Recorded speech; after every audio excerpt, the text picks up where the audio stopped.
memberikan pertanyaan kedua kelompok lain. Kemudian untuk pertanyaannya dapat dijawab di Word-nya masing-masing ya. Untuk Word-nya dibentuk berupa makalah dan dikumpulkan maksimal hari Jumat pukul 7 dalam bentuk soft file langsung ke grup tele. Apakah ada yang ditanyakan?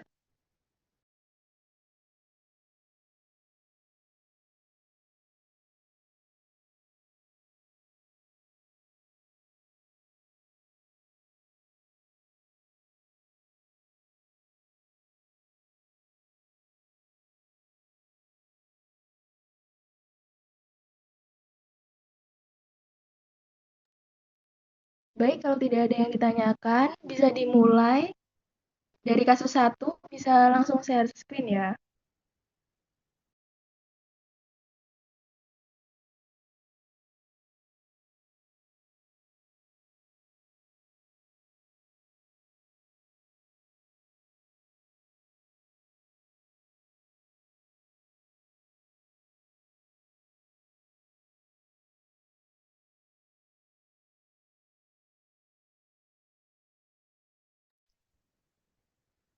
Terima kasih atas kesempatannya. Mohon izin memaparkan presentasi. Assalamualaikum warahmatullahi wabarakatuh.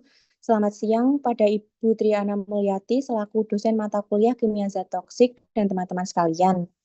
Kami dari kelompok 1 akan mempresentasikan materi kami tentang Project Based Learning dengan judul kasus keracunan obat analgesik di instalasi gawat darurat. Sebelum masuk ke dalam materi, izinkan kami memperkenalkan diri. Saya akan Alim Clarissa Putri dengan NIM 10123083. Lalu ada Husna Wafaul Aini dengan NIM 10123071, Ingrid Greta Agnesia 10123075, Intan Nurul Ulfatah 10123076, Ireniza Asyuna Pradevi 10123077, Janes Gaguk Valentin 10123079, Kaisa Aulia Soleh 10123081, lalu ada Moh Royhan Fadlur Rahman 1012-1076 dan juga Marisa Nurul Astuti 1012-3092. Mari kita mulai presentasi ini dengan melihat latar belakang pasien terlebih dahulu. Latar belakang kasus, pasien adalah laki-laki berumur 45 tahun dengan gejala mual, muntah, pusing, sesak nafas, dan juga penurunan kesadaran. Riwayat penyakitnya ada nyeri kronis, konsumsi obat analgesik dosis tinggi. Dugaannya overdosis obat analgesik, NSAID, paracetamol, opioid. Analisis multidisiplin farmasi, ada farmasi klinik, farmasi industri, toksikologi analitik, dan juga regulasi kebijakan pemerintah. Sorry, kameranya Farmasi klinik, on cam ya. klasifikasi analgesik. Yang pertama ada analgesik non-opioid. Contohnya paracetamol, NSAID seperti ibuprofen, aspirin, diklofenak. Mekanisme kerja umumnya menghambat enzim Kaisa, siklooksigenase Kaisa, atau Kaisa, kameranya tolong.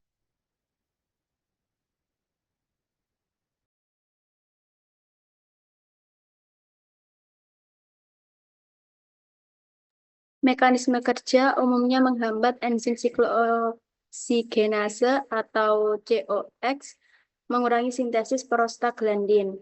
Paracetamol cenderung bekerja secara selektif di sistem saraf pusat atau CNS dengan efek antipiretik dan analgesik, meskipun efek antiinflamasinya minimal.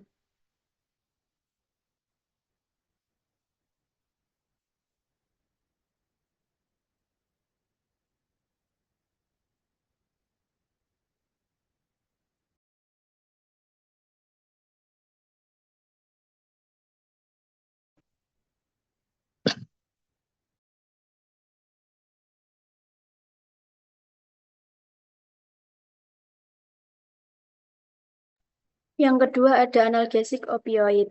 Contoh morfin, kodein, tramadol, dan oksikodon.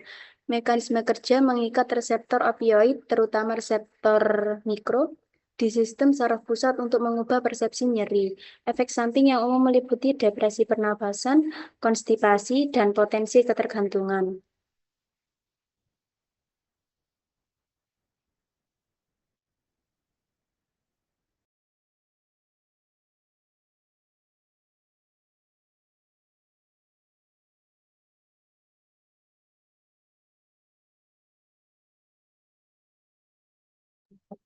Perbedaan farmakokinetik dan farmakodinamik.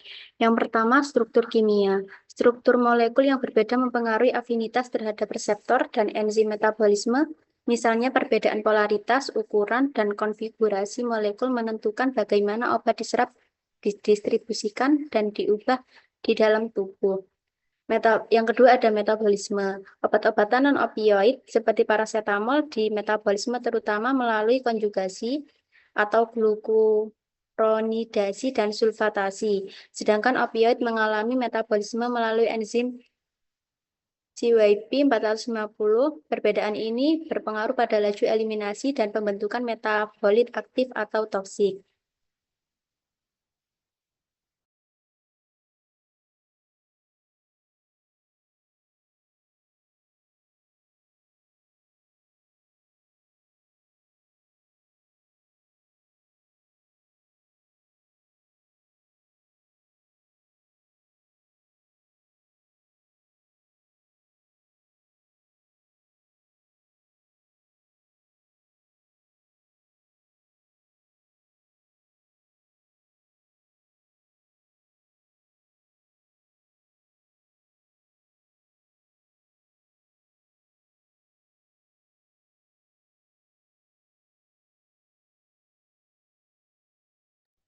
Perbedaan farmakokinetik dan farmakodinamik yang ketiga ada distribusi dan ikatan protein.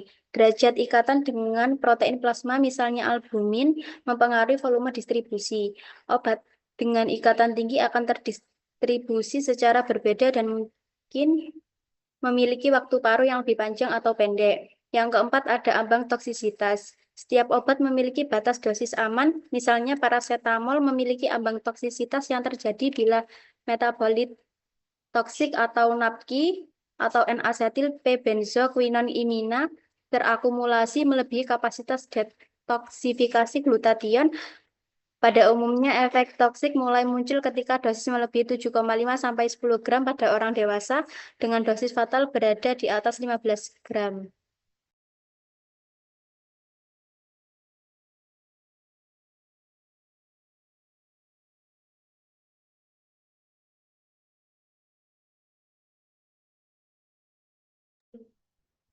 Studi kasus seorang pasien berusia 45 tahun yang datang ke instalasi gawat darurat dengan gejala mual, muntah, gangguan pernafasan, dan kebingungan mental setelah mengkonsumsi obat anti nyeri dalam dosis tinggi, menunjukkan kemungkinan keracunan obat akibat overdosis. Analisis kasus ini dilakukan dari berbagai perspektif dalam bidang farmasi, termasuk farmasi klinik, industri, toksikologi analitik, serta regulasi pemerintah.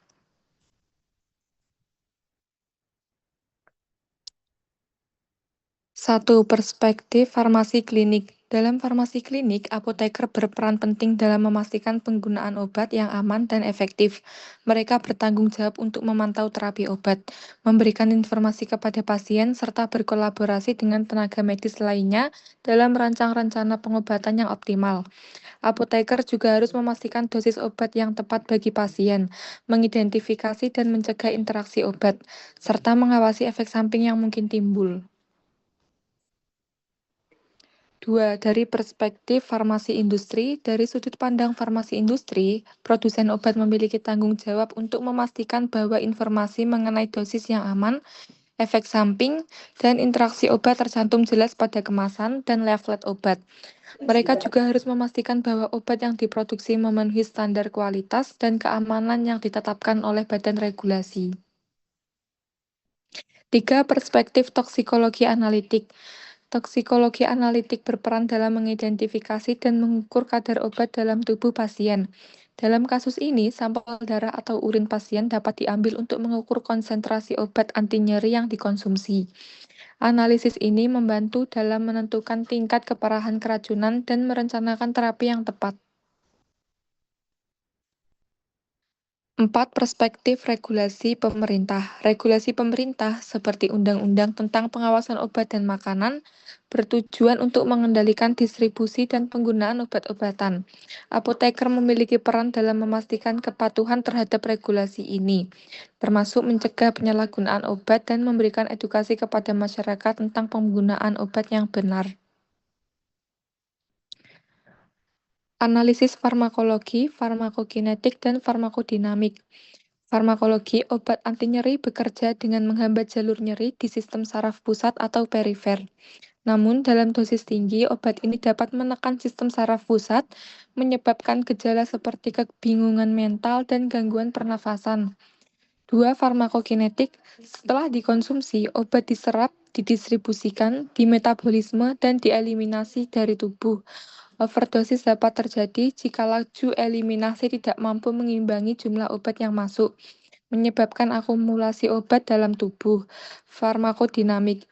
Interaksi obat dengan reseptor targetnya dapat menyebabkan efek terapeutik atau toksik. Dalam overdosis, stimulasi berlebihan atau penghambatan reseptor dapat menyebabkan efek samping yang serius. 6. Terapi yang dapat diberikan dan peran apoteker.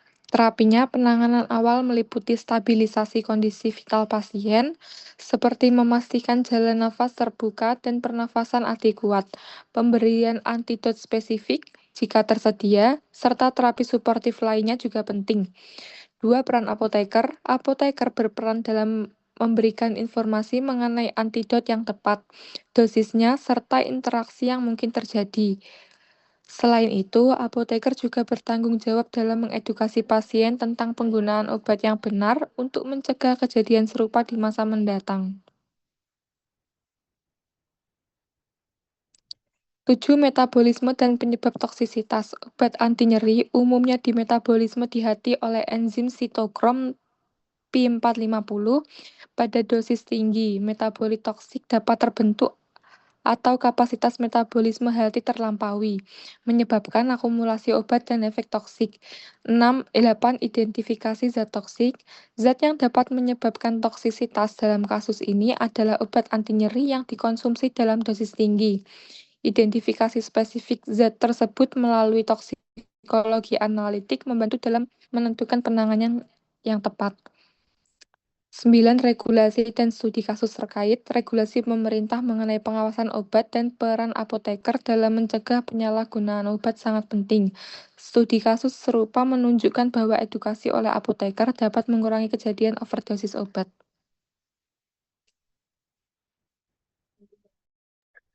Dosis dan ambang toksisitas parasetamol. Dosis terapi normal 325 sampai 1000 mg per dosis maksimum 4 gram per hari untuk orang dewasa. Dosis fatal di atas 15 gram dapat menyebabkan gagal hati akut. Dosis toksis konsumsi lebih dari 7,5 sampai 10 gram dalam satu kali dapat menyebabkan keracunan. Mekanisme keracunan overdosis menyebabkan peningkatan metabolit toksik NAPQI N-asetil p-benzokoinon imin dalam dosis normal.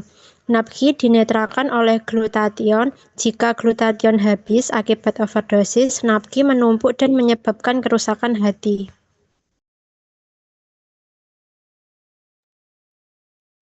Pengujian keracunan parasetamol.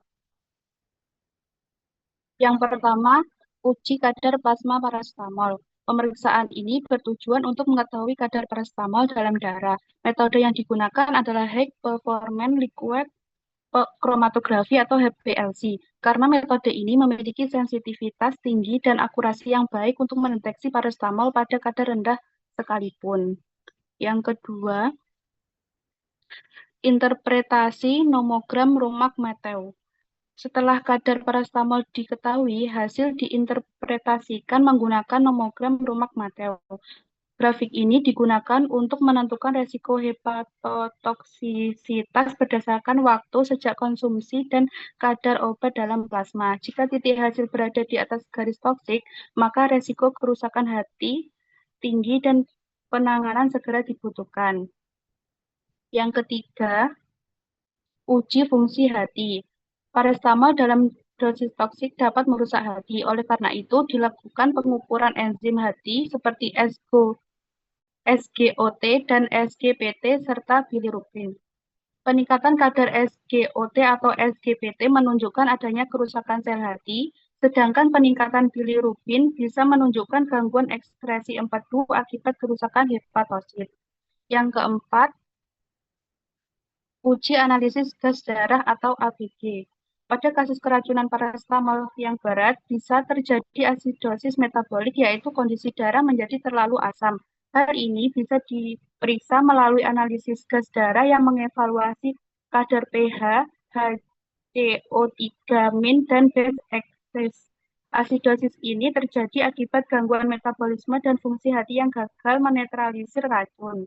Yang kelima, deteksi NAPQI. NAPQI atau N-asetil P-benzoquinonimin adalah metabolit toksik dari paracetamol yang berperan utama dalam kerusakan hati. Deteksi NAPQI dilakukan untuk menilai tingkat toksisitas dan menentukan seberapa besar kerusakan hati yang terjadi. Metode yang bisa digunakan antara lain LC-MS untuk mendeteksi ikatan NAPQI dengan protein hati.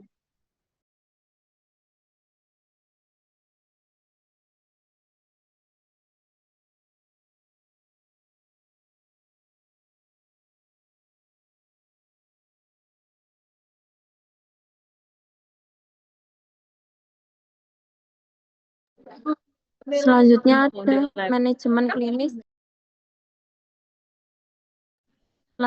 Selanjutnya ada manajemen klinis dan pencegahan. Manajemen klinis dan pencegahan peran apoteker. Yang pertama, edukasi dan konseling. Memberikan informasi kepada pasien mengenai dosis yang aman, tidak melebihi 4 gram per hari. Menekankan resiko konsumsi berlebihan, terutama ketika dikombinasikan dengan obat lain atau alkohol. Yang kedua, ada screening resep, pengawasan dalam pemberian resep untuk memastikan pasien tidak memperoleh jumlah obat yang melebihi dosis aman. Menggunakan sistem e-prescribing untuk memantau penggunaan paracetamol secara agregat.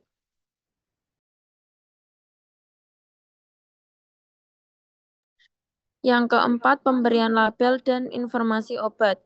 Menerapkan label peringatan seperti jangan melebihi dosis yang direkomendasikan dan resiko keracunan hati pada kemasan. Yang kelima, intervensi farmasi, menyediakan leaflet dan informasi digital di apotek yang menjelaskan tanda-tanda awal keracunan dan langkah yang harus diambil jika terjadi overdosis.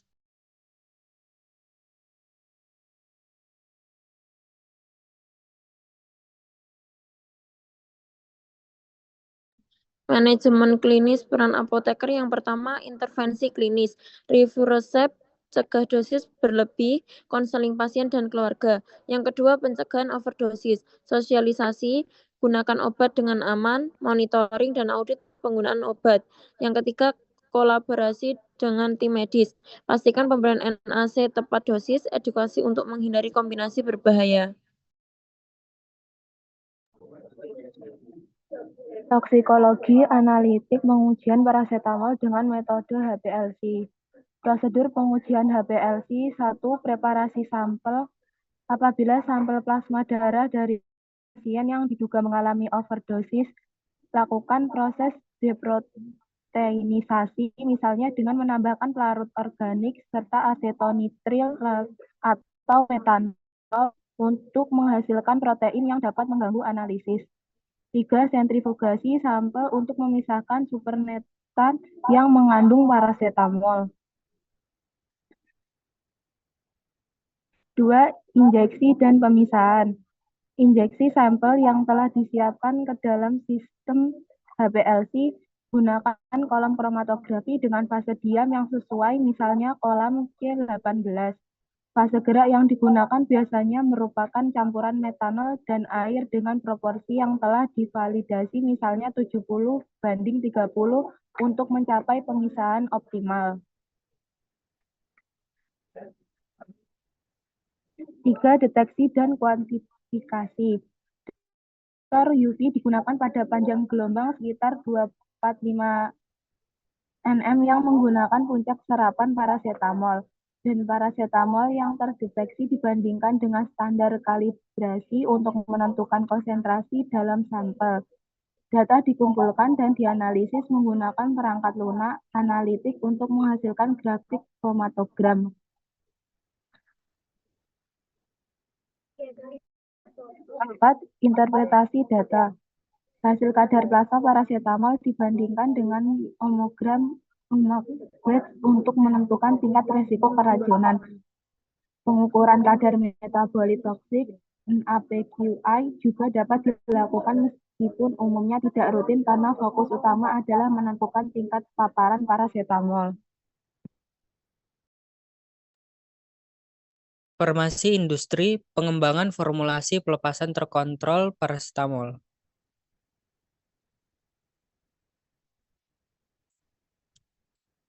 Dalam latar belakang, tujuan dari formulasi pelepasan terkontrol adalah untuk mengurangi puncak konsentrasi plasma yang tinggi, sehingga mengurangi risiko toksisitas dan memberikan efek terapeutik yang lebih stabil.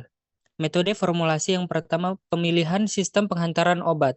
Salah satu pendekatan adalah menggunakan mikropartikel polimer, misalnya etil selulosa, sebagai matriks untuk mengenkapsulasi paracetamol. Teknik enkapsulasi seperti spray drying atau solvent evaporation dapat digunakan untuk menghasilkan butiran dengan pelepasan yang terkontrol. Yang kedua, pengujian pelepasan obat in vitro dissolution test dilakukan dengan menggunakan USP aparatus 2 paddle method. Media uji biasanya mencakup buffer dengan pH 1,2 untuk menstimulasikan lingkungan lambung dan pH 6,8 untuk menstimulasikan usus. Pengambilan sampel dilakukan secara berkala, misalnya setiap 30 menit selama 12 jam untuk mengukur laju pelepasan obat. Hasil menunjukkan pelepasan parasetamol yang lambat dan terkontrol sehingga puncak konsentrasi plasma tidak terlalu tinggi, mengurangi risiko keracunan. Yang ketiga, evaluasi efektivitas formulasi. Perbandingan profil pelepasan antara formulasi pelepasan terkontrol dengan formulasi konvensional. Parameter seperti cumulative release T80%, waktu untuk melepaskan 50% obat, dan peak plasma concentration Cmax dianalisis untuk menentukan efektivitas sistem penghantaran obat. Regulasi dan kebijakan pemerintah. Yang pertama, regulasi edar. Badan Pengawas Obat dan Makanan (BPOM) di Indonesia menetapkan batas dosis maksimal dan aturan peredaran obat. Misalnya, setiap tablet parasetamol biasanya dikemas dengan dosis 500 mg dengan rekomendasi tidak melebihi 4 gram per hari. Produk-produk harus dilengkapi dengan label peringatan jangan melebihi.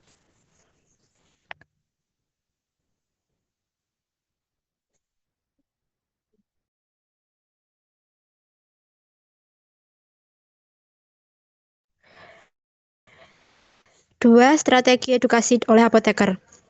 Konseling langsung di apotek, menjelaskan secara langsung kepada pasien tentang dosis aman, efek samping overdosis, dan pentingnya membaca label obat.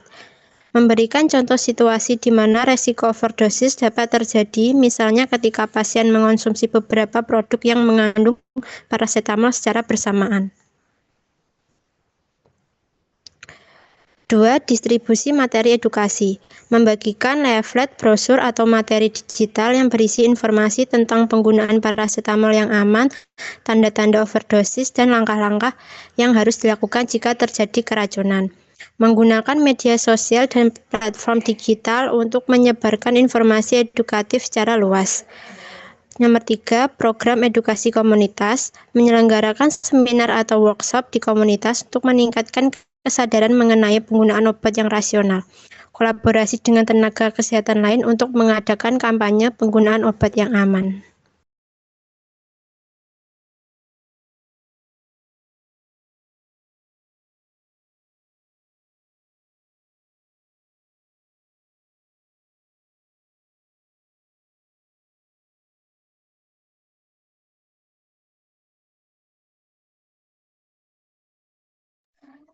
Empat, pengawasan distribusi.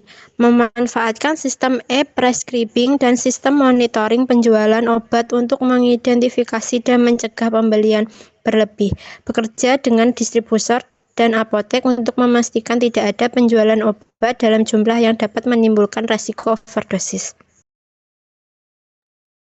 Manajemen klinik protokol terapi untuk kasus overdosis parasetamol.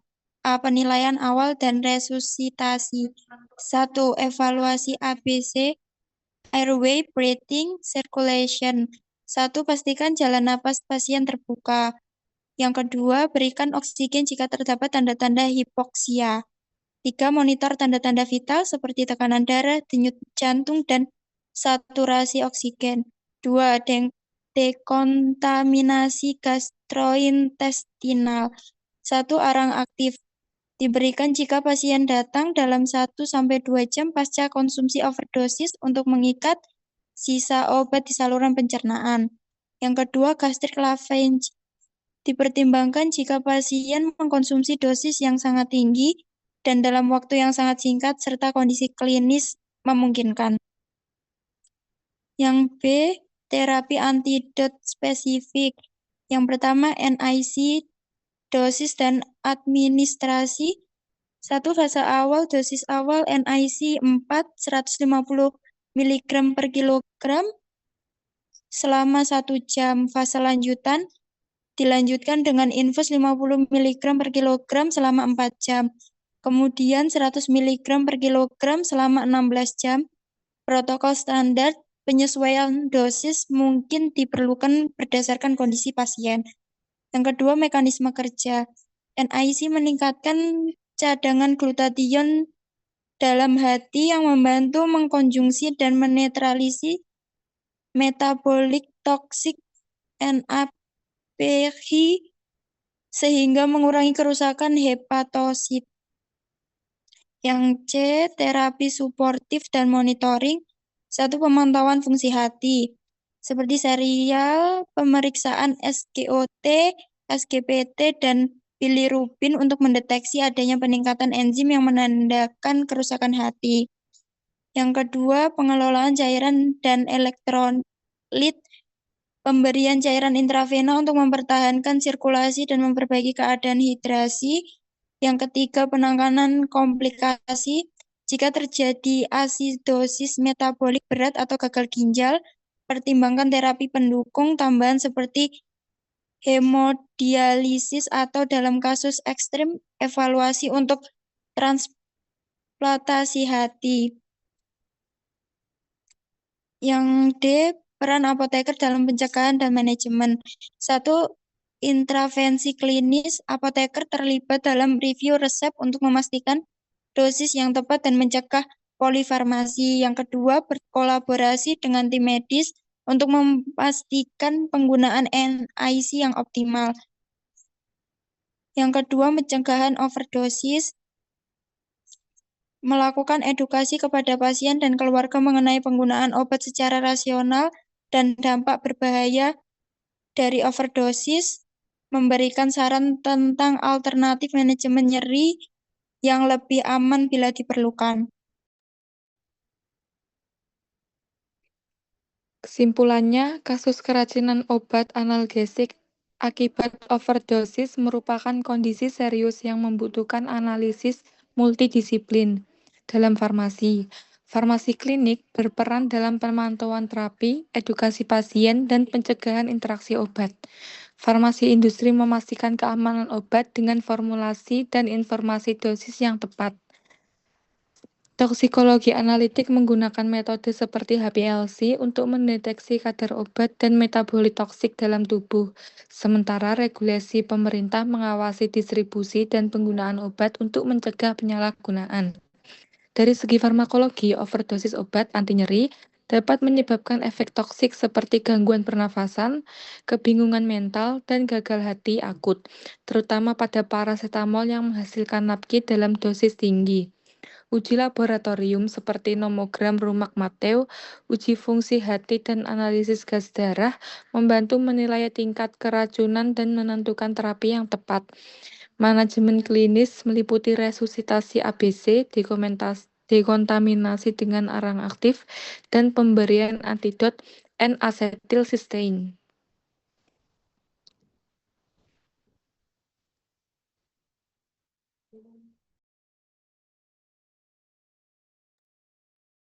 Baik, untuk perwakilan kelompok yang ingin bertanya dipersilahkan.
Silahkan yang mau tanya.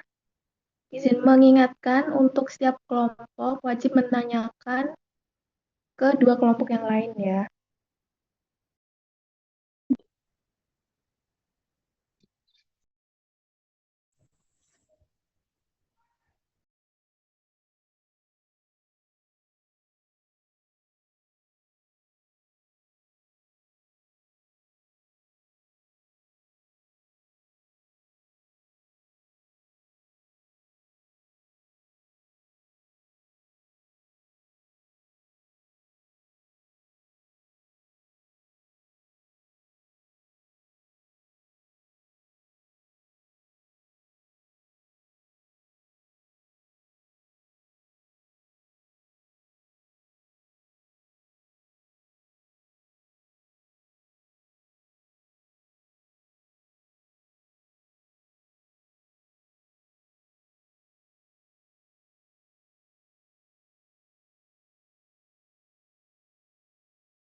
Izin bertanya untuk kelompok 1.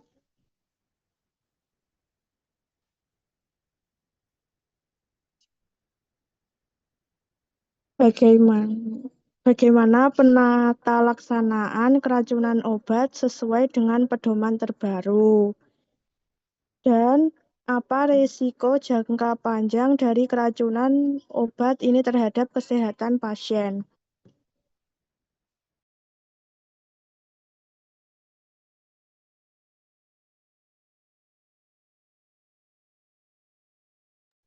Bisa diulang, Latif?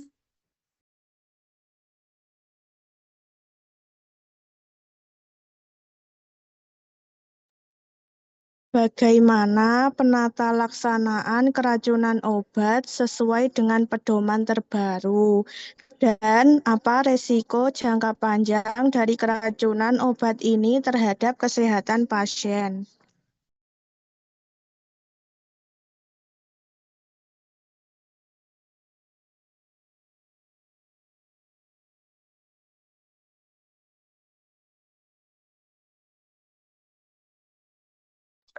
Baik, terima kasih. Sebentar.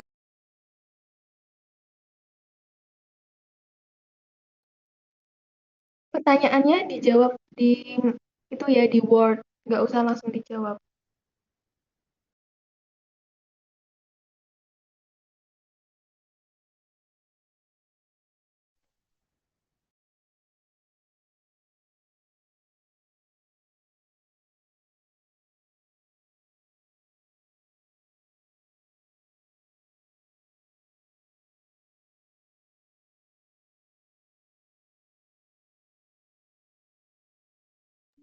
Apakah ada lagi yang ditanyakan?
Baik, apakah ada lagi yang ingin ditanyakan?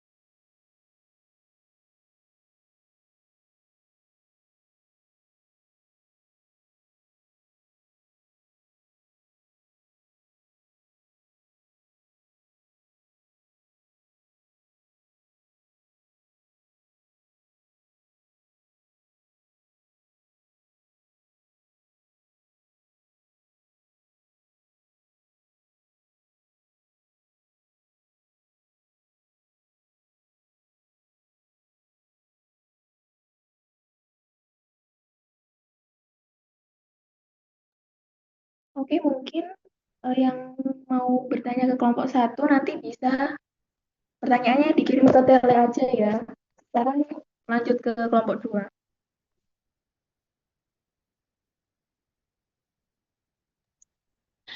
Demikian beberapa hal yang bisa kami sampaikan. Sebelumnya saya dan teman-teman mohon maaf apabila dalam penyampaiannya tadi mungkin ada kesalahan kata atau beberapa pernyataan yang kurang berkenan.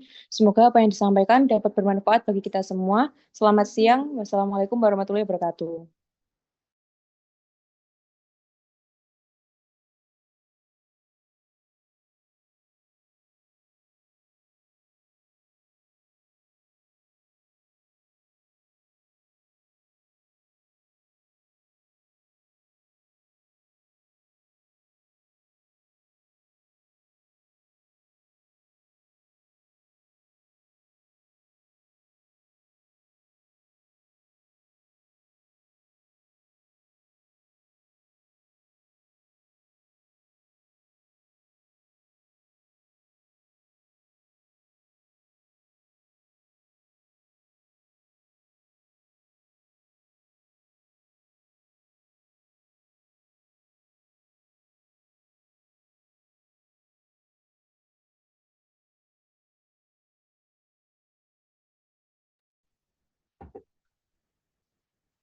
Assalamualaikum warahmatullahi wabarakatuh. Perkenalkan, nama saya Jeffrey Ferdiansa, selaku moderator dari kelompok 2. Ini kami mau mempresentasikan PPT tentang kontaminasi logam berat dalam obat herbal. Kemudian nama-nama anggota kami yaitu yang pertama Devinta Intan Permadani, kedua Muhammad Basyari Fakrian, ketiga Zuhaina Anissa, keempat Zeva Kurinasiha, kelima Asmita Aulia, keenam Hardiana Bakti Nugrahani, ketujuh Wisnatul Hasana, kedelapan saya sendiri Jeffrey Ferdiansa, kemudian yang terakhir Izzatul Laili. Slide selanjutnya akan dibacakan rekan saya. Silakan.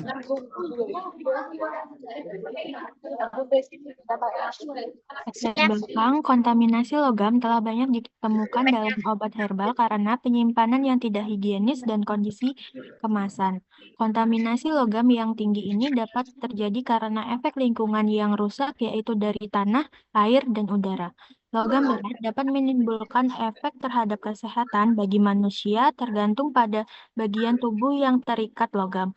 Logam berat seperti timbal dan merkuri yang bersifat racun di dalam tubuh akan membahayakan keselamatan bahkan menyebabkan kematian.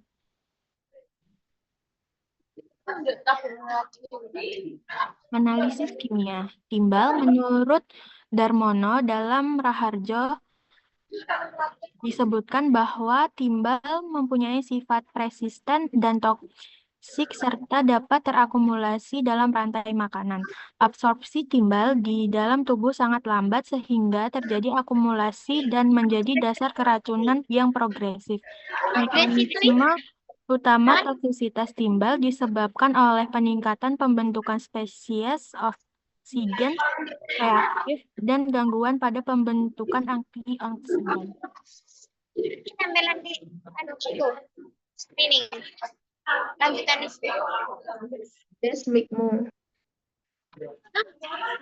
Sedangkan untuk merkuri merupakan salah satu unsur yang paling beracun di antara logam berat yang ada.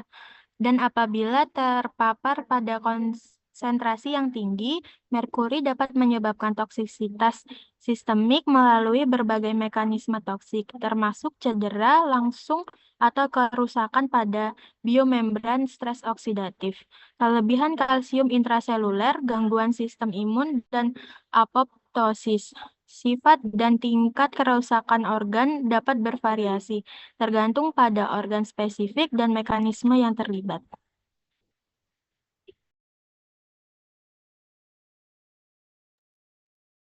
Rentang kadar toksisitas dalam darah. Untuk timbal, batas normalnya kurang dari 5 mikrogram per desiliter. Batas per morfin 5 sampai 10 mikrogram desiliter, munculnya gejala ringan seperti kelelahan dan sakit kepala. Keracunan ringan 10 sampai 20 ppm, gejala gangguan tidur dan masalah konsentrasi. Untuk keracunan sedang, timbal batasnya 20 sampai 40 ppm, dapat menyebabkan keterlambatan perkembangan, kesulitan belajar, dan masalah perilaku yang lebih serius. Untuk keracunan berat lebih dari 40 ppm, gejala parah seperti kejang, kerusakan organ, dan resiko kematian.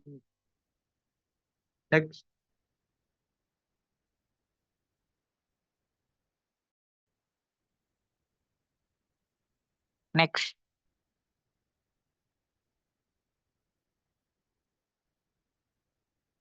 Untuk rentang toksisitas merkuri, batas perhatiannya 5 sampai 10 ppm. Gejalanya ringan seperti kelelahan. Untuk keracunan ringan 10 sampai 50 mikrogram per liter. Gejala seperti tremor, gangguan pencernaan, dan kelelahan yang lebih signifikan.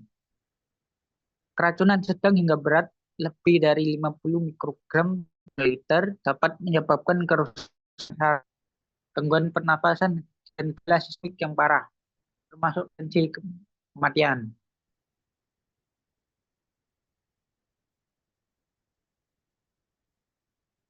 Efek terpapar timbal dan merkuri.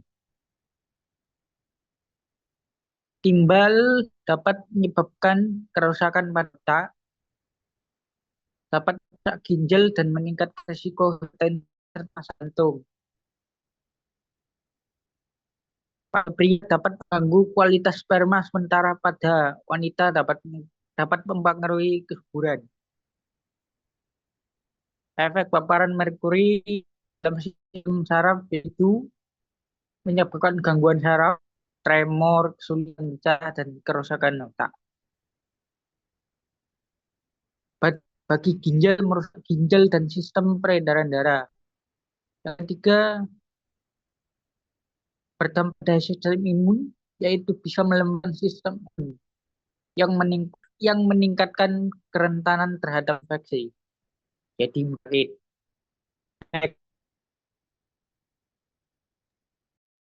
Terapi farmakologi. Dimercaprol sangat lipofilik dan mudah masuk ke dalam ruang intraseluler. Akibatnya, zat ini terdistribusi ke seluruh jaringan dan paling konsentrasi di hati, ginjal, otak, dan usus halus.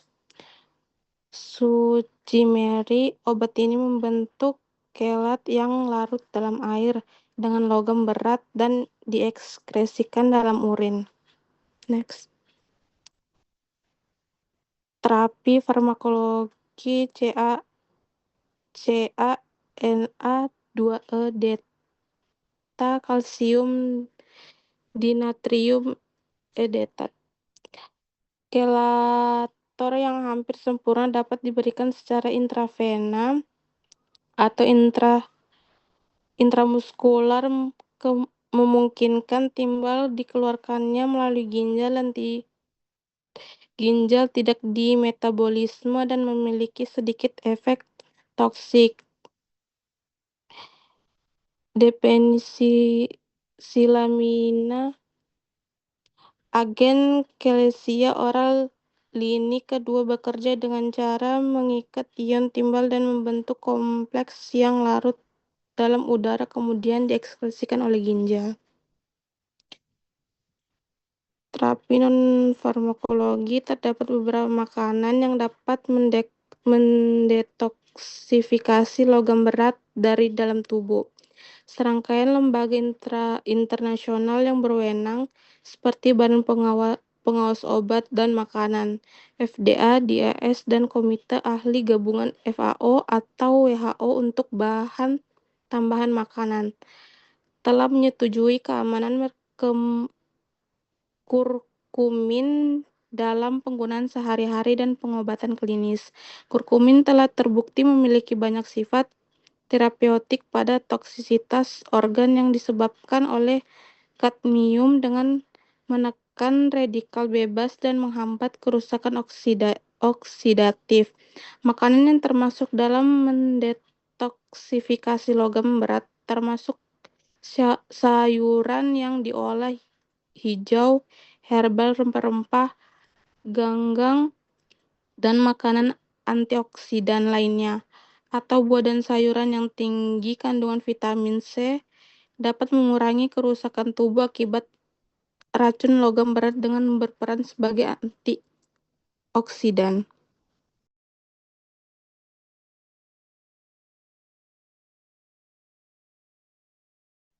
Studi kasus. Sebuah produk jamu yang banyak digunakan masyarakat ditemukan mengandung kadar timbal atau Pb dan merkuri atau Hg yang melebihi batas aman. Sejumlah pasien mengalami gejala seperti nyeri perut, kelelahan, dan gangguan neurologis ringan, serta mengonsumsi jamu tersebut selama beberapa bulan.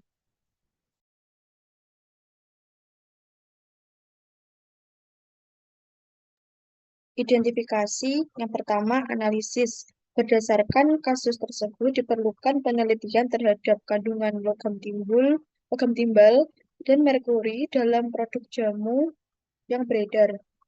Lalu yang kedua, metode. Menggunakan spektrofotometer serapan atom atau SSA. Identifikasi. Preparasi sampel timbal.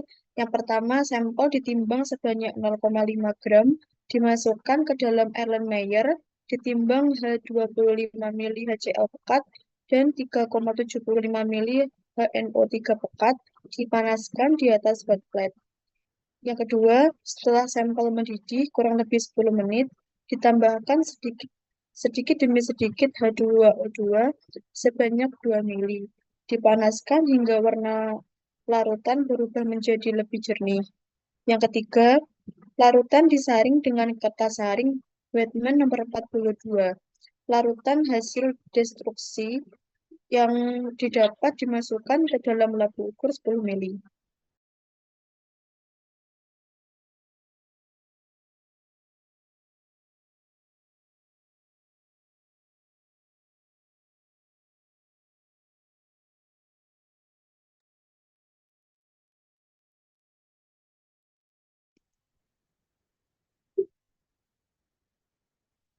Selanjutnya, identifikasi preparasi sampel merkuri. Sampel ditimbang sebanyak 1,1 gram, dimasukkan ke dalam Erlenmeyer, tambahkan 5 mili H2SO4 pekat dan 2,5 mili HNO3 pekat. Yang kedua, tambahkan 15 mili larutan KMNO4 5% dan tunggu 15 menit. Bila warna ungu hilang, ditambahkan lagi KMNO4 sampai warna ungu tidak hilang. Kemudian ditambahkan 8 mili K2SO2 O8 5%, dipanaskan dalam penanas air selama 2 jam pada suhu 95 derajat. Yang ketiga, sampel didinginkan ruang. Yang keempat, akan secukup hidroksilamin NaCl untuk mereduksi kelebihan KMNO4, ditambahkan 5 mili SnCl2 10%. Preparasi larutan standar. Yang pertama, larutan standar timbal dengan konsentrasi 0, 2, 0,4, 0,6, 0,8, 1 ppm. Larutan standar merkuri dengan konsentrasi 0,05, 0,1, 0,2, 0,4, 3,2 ppm. Pengukuran serapan larutan standar. Yang pertama, larutan standar timbal dengan konsentrasi 0, 2, 0,2, 0,4, 0,6, 0,8, 1 ppm. Diukur serapannya pada panjang gelombang 217 larutan standar merkuri dengan konsentrasi 0,05, 0,1, 0,2, 0,4, 3,2 ppm. Diukur serapannya pada panjang gelombang 253,7 nm.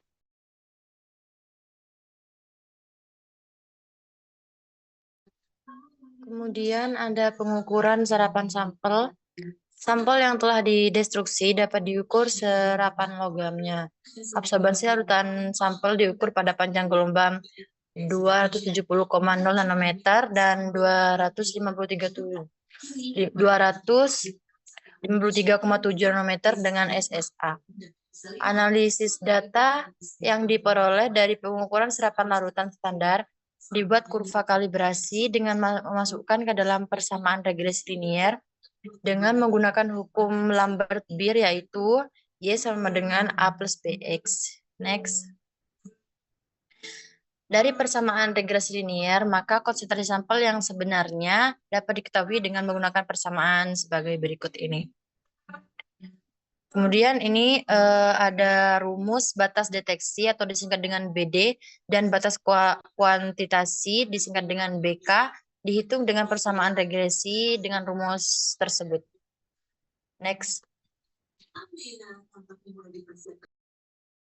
Untuk rentang cemaran logam berat, yaitu harus memenuhi rentang uji sebagaimana dimaksud pada peraturan BPOM nomor 32 tahun 2019 tentang persyaratan dan mutu obat tradisional. Untuk timbal yaitu kurang dari sama dengan 10 mg per kilogram atau miligram per liter atau ppm. Dan untuk merkuri yaitu kurang dari sama dengan 0,5 mg per kilogram atau miligram per liter atau ppm. Untuk regulasi dari keamanan yaitu identifikasi dan validasi dari bahan baku herbal, melakukan standarisasi dan uji praklinis serta klinis. Kemudian memastikan kualitas produk yang konsisten dan higienis, dilakukan pengujian mikrobiologi, kimia, dan fisika untuk memastikan produk bebas dari kontaminan dan memenuhi spesifikasi yang ditetapkan. Kemudian dipelajari peraturan terkait produk herbal di negara tempat produk akan dipasarkan. Daftarkan produk ke lembaga berwenang untuk mendapatkan izin edar.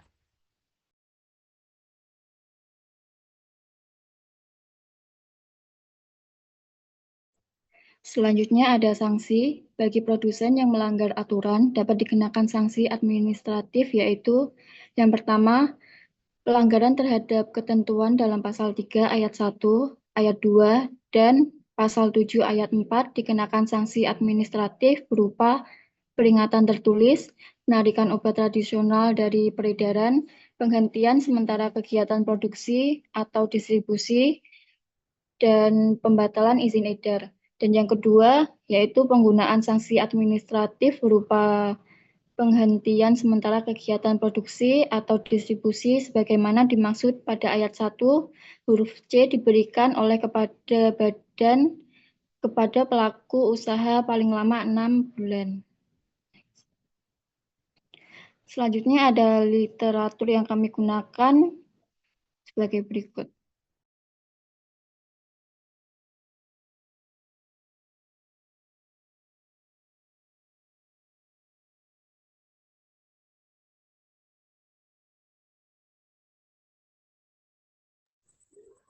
Baik, apakah ada yang ditanyakan dari kelompok lain? Silahkan.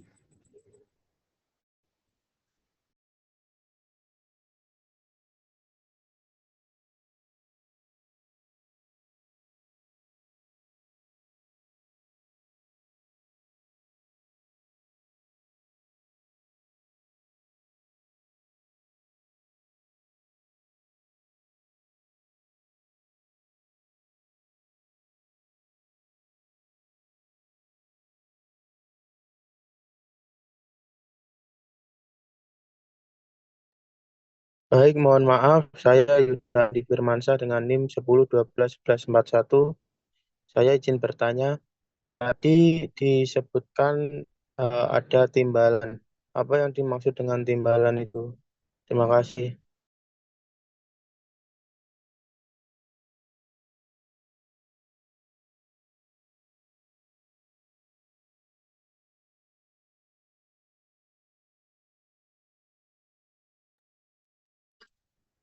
Izin bertanya, saya Dewinda Rahman dengan NIM 10123-047 perwakilan dari kelompok 5.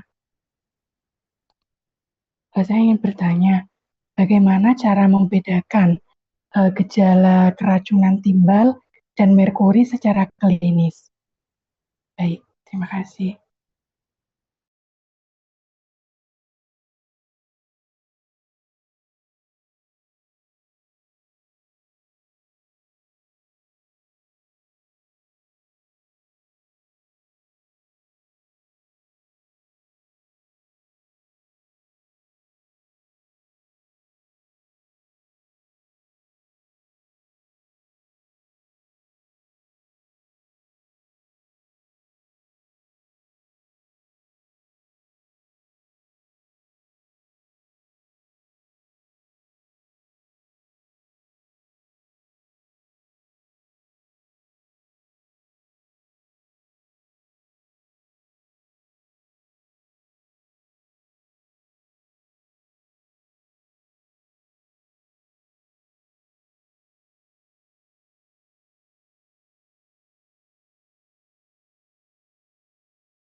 Baik, untuk pertanyaannya ditampung dulu, nanti jawabannya dikirim detail ya, Kak. Untuk presentasinya dicukupkan. Terima kasih. Apabila ada salah kata, wassalamualaikum warahmatullahi wabarakatuh.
Baik, Assalamualaikum warahmatullahi wabarakatuh.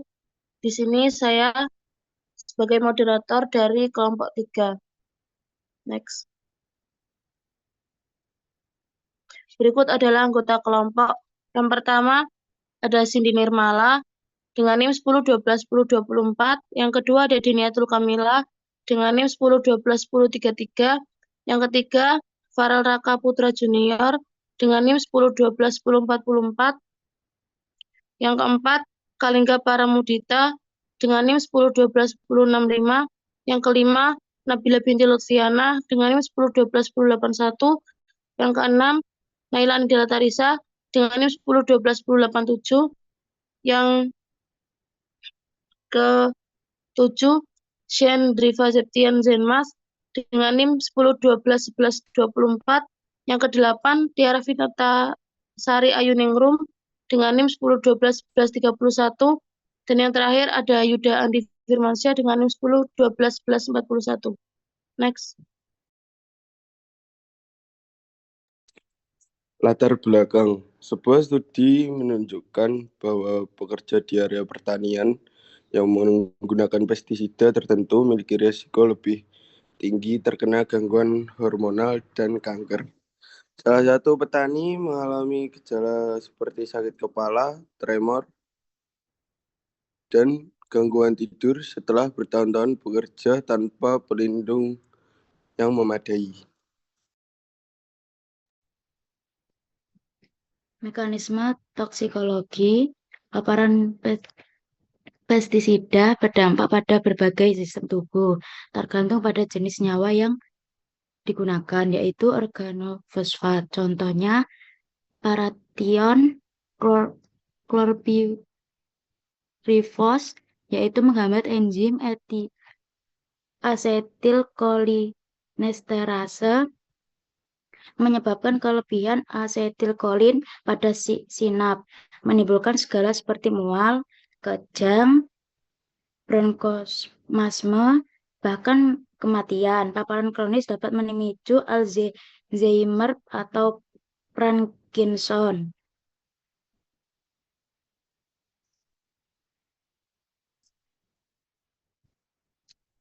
Arbamat, contohnya karbazil, aldikrab, mekanisme mirip dengan organofosfat, namun efeknya cenderung lebih singkat meskipun tetap berbahaya. Organoklorin, contohnya DDT, lindain, bersifat lipofilik, bertahan lama dalam lingkungan dan jaringan tubuh, serta bersifat karnisinogenik dan gangguan endokrin.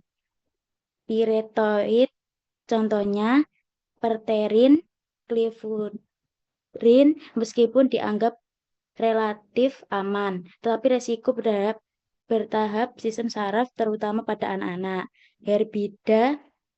Herbisida, contohnya paraquat, atrazin, dapat merusak paru-paru dan bersifat mutagenik. Atrazin dikaitkan dengan kanker tiroid dan gangguan endokrin. Next. Analisis laboratorium.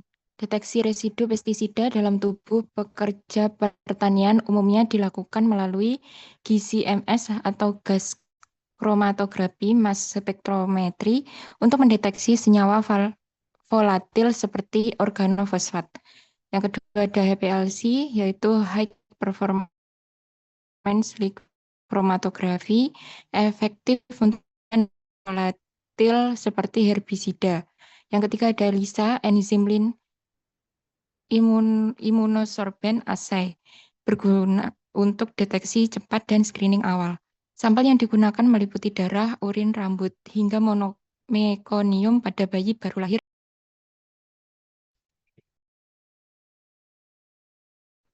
Informasi klinik dan kesehatan masyarakat, pencegahan, edukasi penggunaan APD, dan pelatihan aplikasi pestisida. Dotasi kerja untuk meminimalkan paparan, terapi, antidotum, atropin, dan pralidoxim untuk organofosfat, terapi simptomatik, sakit kepala, gangguan tidur, tremor, monitoring, memantau parameter hati dan ginjal pada pasien yang terpapar kronis. Laporan mendorong pelaporan kejadian keracunan sebagai bagian dari sistem kewaspadaan dini.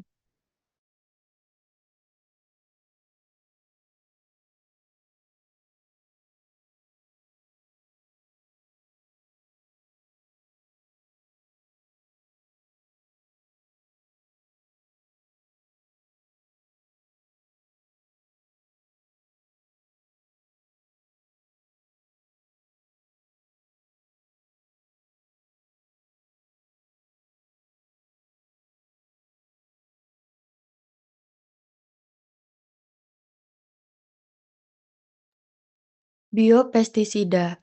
Biopestisida merupakan alternatif pestisida yang berasal dari sumber alami seperti mikroorganisme atau ekstrak tumbuhan nimba. Biopestisida memiliki toksisitas yang lebih rendah dibandingkan pestisida sintetis, namun efektivitasnya dapat bervariasi. Agens pengendalian hayati. Penggunaan predator dan parasit alami merupakan salah satu metode pengendalian hayati yang efektif untuk mengendalikan populasi hama. Predator dan parasit ini memangsa atau menginfeksi hama sehingga mengurangi populasinya tanpa menggunakan pestisida. Praktik pertanian organik. Pertanian organik menghindari penggunaan pestisida sintetis dan pupuk kimia. Praktik pertanian organik menggunakan pupuk organik dan pengendalian hama secara biologis yang lebih ramah lingkungan dan aman bagi kesehatan manusia. Pengembangan varietas tahan hama. Pengembangan varietas tanaman tahan hama merupakan solusi jangka panjang untuk mengurangi ketergantungan pada pestisida. Varietas tahan hama dapat membantu mengurangi populasi hama dan mengurangi kebutuhan penggunaan pestisida.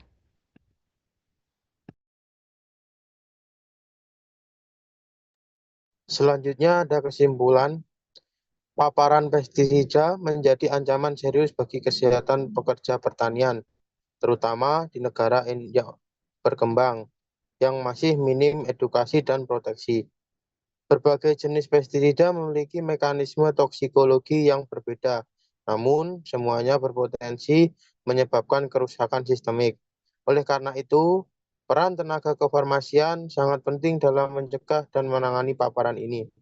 Di masa depan, pertanian berkelanjutan dengan pendekatan farmasi hijau merupakan solusi ideal untuk melindungi manusia dan lingkungan dari bahaya pestisida.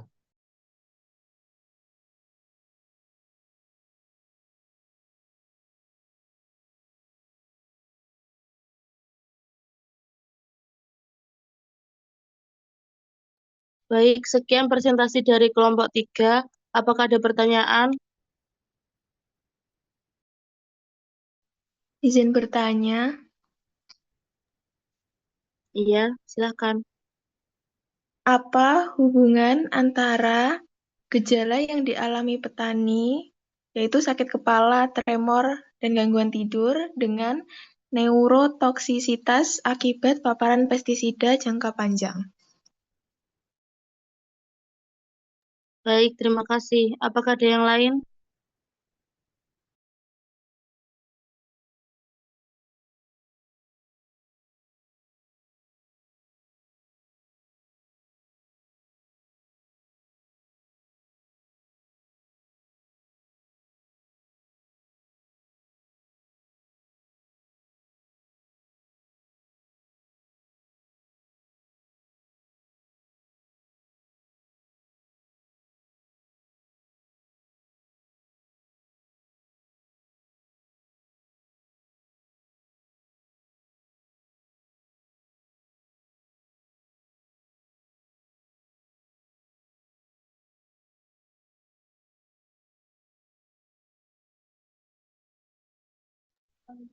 Bagaimana? Apakah ada pertanyaan lagi? Iya, silahkan.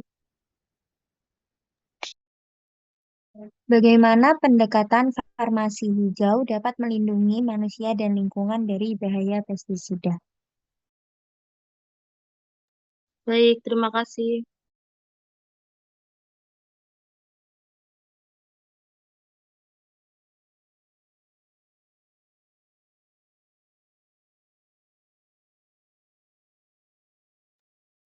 Baik, karena waktunya udah habis, untuk presentasi hari ini cukup. Untuk kelompok selanjutnya akan diinfokan lebih lanjut ya. Terima kasih.